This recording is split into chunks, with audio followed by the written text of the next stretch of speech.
会当互你每一工转变安怎？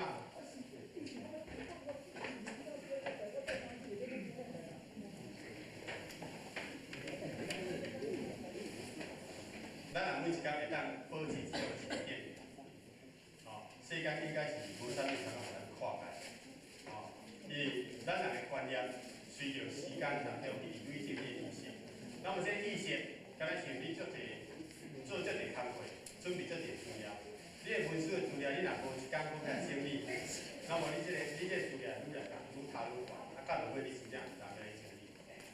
所以每个公司伊的会计每一工晚上爱去归，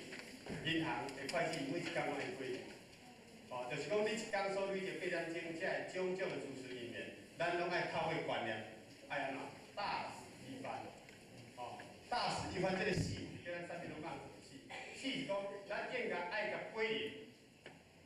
从咱一工所做的事务当中，经过检讨了爱归零，起基本无啊，无分业，好的保留着，无好甲不代表，安尼你的人生是不断的成长。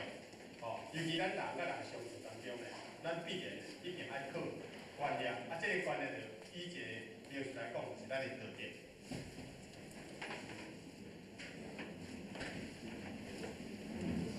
爱靠这个道德来维持着人甲人互动最好的情所以一个人的道德愈悬，那么伊的人格愈好；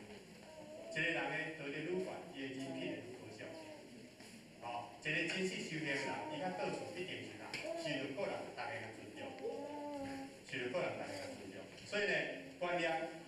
就是依照这个道德来做咱的维护。道德有活动呢，咱的观念，咱的人格就活动。所以因为观念就是咱人甲人相处的一个润滑剂。观念呢，就是咱人甲人相处的润滑剂。咱要透过这个观念来互相彼此体谅。互相来关照，互相来关心。那么咱来当有这种好的观念，就当于咱内心内底会生出啥物物件？一个人好的观念，心情若介快乐，伊讲的话一定安怎？会对我们天教人。